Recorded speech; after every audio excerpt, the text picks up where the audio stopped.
At 22 years old, I have an £100,000 net worth across my savings, stocks portfolio and pension. And this would not have been possible if I didn't have the correct mindset when it came to making, growing and distributing my money in the right ways. Because no matter how much you earn, if you don't have the right mindset when it comes to managing and passively growing your income, there is no way you'll be able to make long-term wealth. In this video, I'm going to walk through the 10 money lessons that I think every single person should know to show you how you can start growing your wealth and making your money work for you. For those who haven't seen my face before, hello, I'm Gabriella. It's lovely to meet you. And I'm an overly ambitious 22-year-old trying to find the balance between committing myself to building a business, but also maintaining my relationships and improving my mental and physical health. I started working full-time from the age of 18 as a management consultant, and alongside that, I also studied towards my degree in project management. As if that wasn't enough, I also wanted a creative outlet, which is why I started content creation. And now I use my platform to educate people on the importance of having financial literacy to achieve freedom and empowerment in their own personal lives. Because as much as we hate to admit this, money is the key to many of the things we want in life. I just want to say that nothing I say in this video is financial advice. I'm not a financial advisor, so please do your own research. So lesson 1 is to make sure you max out your ISA allowance every single year, or at least try to. If I had £1 for every time I told someone how important an ISA account is, I would honestly be a millionaire. If only it was that easy. An ISA only applies to people living in the UK, so if you don't live in the UK, you may want to skip to the next section. An ISA is an individual savings account, and it is very similar to a normal bank account that you can open. But there is one main difference between an ISA and a regular bank account that makes it so much more powerful. So there are 5 different types of ISA accounts that you can open in the UK, and every financial year you can put in up to £20,000 of money across these 5 different ISAs, and any interest or profit you make within these accounts is completely tax-free. Each of these different ISAs have a different rhyme or reason as to why you'd use them, but the main 4 most people focus on is the cash ISA, which is basically the equivalent to your average savings account, but any interest you make on these is tax-free. Next is the stocks ISA, which is my personal favourite. So I've made over £20,000 from investing in the stock market through a stocks ISA, and when I eventually sell my investments, it'll be completely tax-free, which is phenomenal. Next is the lifetime ISA, which I actually think is getting scrapped soon, but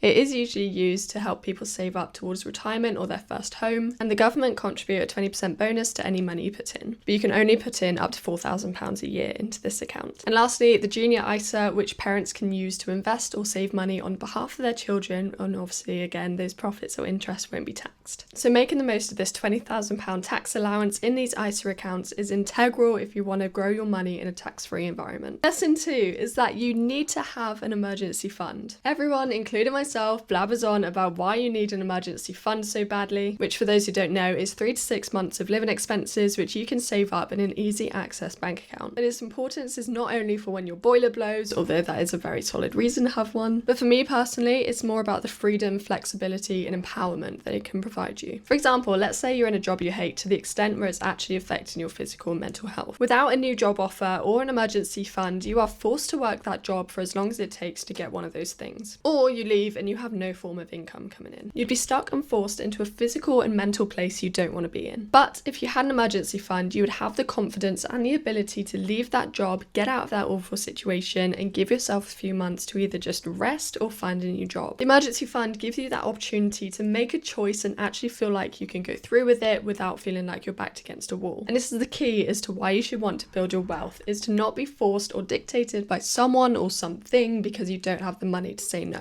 There's even more reasons as to why you should have an emergency fund, specifically for those who invest in the stock market, but I've covered that in other videos if you'd like to look at those. Lesson 3 is to set up a stocks and shares ISA ASAP. As previously mentioned, the stocks and shares ISA is my personal favourite, and similar to the other ISA accounts, you can put up to £20,000 of your own money into this stocks ISA and invest in the stock market with tax-free profits. I have so many videos on my channel about investing. It's one of my favourite hobbies and ways to build and grow my wealth passively. So I will link a few videos in the description if you want to get started. But in my humble opinion, I think a stocks and shares ISA is the easiest and the best way for the average person to grow and build wealth in the UK. As I said, I started investing at 19 years old. I'm now 22 and I've made over £20,000 from it, which is insane. And there is absolutely nothing special about me. I have no finance background. I've just been consistent with my investing, invested in the right stocks, and I've done pretty well for myself. But I'm not an exception. I'm not the only one. There's plenty of other people in my position, but as I've said in previous videos and rant about all the time, the sooner you can start, the better. Now, the reason I'm saying to start as soon as you can is that the sooner you start, even if it's with a tiny amount, let's say £20 a month, the quicker you can start building the positive habits of investing regularly, and the quicker you'll see your money to start to grow and compound in the stock market. Plus, the most important in my opinion is you'll start to grow your knowledge of investing in the stock market and be able to regulate your emotions, so that when you can afford to invest a larger amount of sum in the future, you already know how to regulate those emotions and know how to invest. So I personally think it's better to trial and test investing while you have a smaller amount of money than to wait until you're earning thousands and more pounds and potentially lose that because you don't know what you're doing. I'm making it sound really scary, but I promise it is absolutely not. I do have a free investing ebook which I will link in the description, as well as a link to a couple more videos about how you can start investing as a beginner. If you do decide you want to start investing with a stocks ISA, which please do it through a stocks ISA and not a general investing account, because you will get taxed on your profits in a general investing account. I've personally used Trading 212 since I was 19 and will probably continue to use for the rest of my investing time. And if you'd like to sign up and get up to £100 of free fractional shares, you can go through the description or use my code GABBY. Lesson 4 is to contribute to your pension as soon as possible. As I said, I started working in a corporate environment at 18, and little 18-year-old Gabby was like, why on earth would I start contributing towards my pension? I'm 18, I'm not going to retire for another 40, 50 years. But the truth is if you never have that extra cash coming into your bank account, you actually never miss it. And it's not just the essence of saving an extra £200 a month, which I could use for spending. It's the fact that the majority of employers in the UK now will actually match your pension contribution. So let's say you put in £100 a month to your pension. Your company will very likely also then put in £100 towards it. And this money is taken out of your salary before tax, so it's actually a very tax efficient way of growing your wealth as well. Similar to investing, the earlier you start putting money into your pension, the more time it has to grow and compound. And it's worth noting that your pension isn't necessarily a set money that you choose to put into your pension. For example, you choose to put £100 in a month. It's usually a percentage of your salary before tax. And because this percentage stays the same as your salary grows, it's so good to get used to having that money coming out and not living beyond your means. Lesson 5 is that you should focus on making more money over being excessively frugal. One of my many personal finance icks is when I see people sharing tips on how to make 10p by doing this hour-long survey, or how to save £5 by doing your weekly food shop at 5 different supermarkets. I'm absolutely not saying that people shouldn't be saving their money. It's obviously integral to building and growing your wealth. But there's a difference between saving with meaning and penny pinching to the point where you're getting anxiety when you spend £5 on a coffee, because God forbid. This excessive frugality will control your life, and all you'll be able to think about when you go out with friends or family or for special occasions is how much you're saving or spending, instead of actually enjoying the moment and the things that money can buy. As important as saving money is, it is also there to be spent. If spending £5 on a coffee means that you can catch up with a friend you haven't seen in ages and have a good laugh, then that £5 is worth it. But maybe spending £5 on coffee every single day isn't the best habit. So it's all about balance. My biggest advice here is, instead of spending hours a day thinking about saving money and going out of your way to save pennies, you should be using this time to generate more income. There are more side hustles than there has ever been in the world right now. And if you're looking for some direct ideas on easy side hustles, I do have a 50 win easy side hustles ebook that you can download in the description, and that will give you plenty of ideas and also a step-by-step process on how to start. Lesson 6 is to adopt the how much time does this cost mindset. One of my most asked questions from people is how to stop spending money on things they don't need. And the phrase that always helps me stop impulse buying things is, how much of my time does this cost me? When I was 15, I had a part-time job at a garden centre earning £5 an hour and £45 a day. Don't get me started on it. So when 15-year-old Gabby went out shopping with her friends and saw a pair of £45 jeans she liked, instead of me thinking, are these jeans worth £45? I thought to myself, are these jeans worth 9 hours of my time? Ever since this little seed planted in my head, I always looked at the cost of things as how much time it actually cost me, because as we always like to say, time is money. So work out what you earn hourly after tax, and every time you go to make an impulse purchase or something you think you don't really need but you just fancy buying something, work out how many hours of your life working it took to be able to afford that. I can guarantee you will suddenly lose the urge to impulse buy when you actually start paying for things with your time. Lesson 7 is that at some point you need to stop doing work for free. This is honestly something I've only learned recently and that I'm trying to improve as a business owner who is also a people pleaser. But you need to learn how to say no to people who don't respect your time and your skills. When I first started managing social media accounts for small businesses, I did work for free, which I encourage anyone trying to break into a new industry to do for a little bit to grow experience, get your foot in the door, and to make mistakes without feeling the pressure that you're being paid. But there does get to a point where you should start charging for this work. This took me a long time to adapt, and honestly I do still undervalue myself cost-wise in some of the areas of my business because I do feel a bit of imposter syndrome. As stupid as it sounds, I used to enjoy giving low prices to my clients just to see them have a smile on their face and know that they've gotten a really good bargain.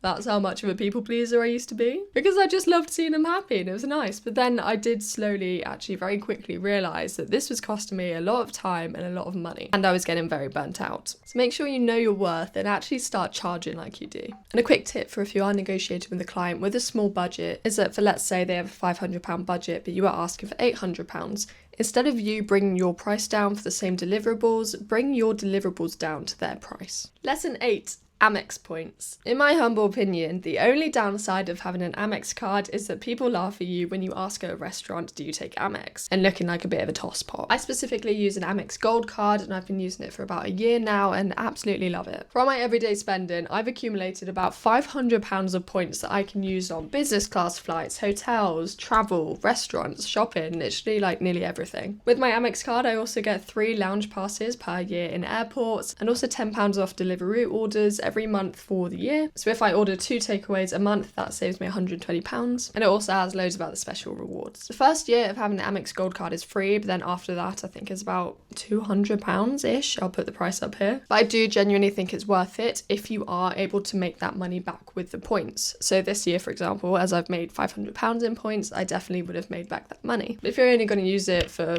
one weekly shop a month or something, then it probably isn't worth it. I do have a referral code in the description if you're interested in having a look at getting one, but just make sure if you are to get a credit card, whether it be an Amex card or a different one, just make sure you understand the risks that are associated with credit cards and make sure you know you can pay it back in full every single month. So yeah, please do your own research before you do get a credit card. Lesson 9 is to use comparing and cashback sites. Okay, so this one isn't necessarily going to make you a millionaire, but these are just such great life hacks for making and saving money for literally no effort. So we'll start with comparing sites, which hopefully most people know about already. So a couple of example sites that you might have heard of is Compare the Market or Confused.com. The essence of how it works is, let's say you're looking for car insurance. Instead of having to Google car insurance offers and go through every single website and try and find the best offer and having hundreds of tabs open all the time, you can go through one of these sites and it will have all the offers from different companies on one page for you. You can look at the descriptions, you can look at the prices, and it's the best way to look for the lowest price without having to go through all the faff of hours of research. So next is cashback sites, and I promise they're not dodgy. I know some people think they're a bit dodgy, but they're not at all if you choose the right one. My personal favorite is Top Cashback, and how it works is basically, let's say you want to buy a new water bottle. Instead of going directly to a water bottle shop to buy that, you can instead go on the cashback site, find the store that you would have made the initial purchase from, and literally just click the link to go to the store. How it works is that the cashback site gets a referral bonus or a commission because you went through their link and they basically share some of that profit with you. For example, I bought my car insurance through a Top Cashback site and I ended up getting £100 back from it, which is amazing. And I have about £200 in there at the moment from literally doing nothing but shopping as regular, but just going through this site first. I do also have a referral fee for Top Cashback if you want to sign up to it, which is in the description, and I think you can get like £10 free or something from that. As I said, these two things aren't revolutionary, they're not going to 10 times your net worth, but they are just little things that can help you build up that net worth and build up a bit of side income with no extra effort. And our final lesson of today is to always pay in full and avoid buy now, pay later schemes. I don't know who created these, but whoever did is a pretty big loser. Hopefully this isn't news to anyone, but using a buy now pay later scheme not only shows you that you can't actually afford what you're buying, or at least mentally you can't justify paying it in full, but it also puts you in the mindset of being able to buy large purchases or multiple purchases without feeling the financial burden initially, because eventually it will catch up to you. For larger ticket items like car insurance or something, I understand it can be a lot of money for people to lump sum, and even in those situations I do try and emphasize the importance of paying those things in full and saving up throughout the year for it. But the worst thing you can do is to start buying bikinis or handbags or low cost items on buy now pay later because you want to spread that cost across a few months. Just don't do it, please. Just avoid it. So that concludes this video. Of course, I have many more lessons that I can share with you if you would like a part 2, so please do let me know. And I would also love to hear any of your money lessons you have, so do comment down below. So yeah, please let me know if you have any questions, and I look forward to seeing you in the next video.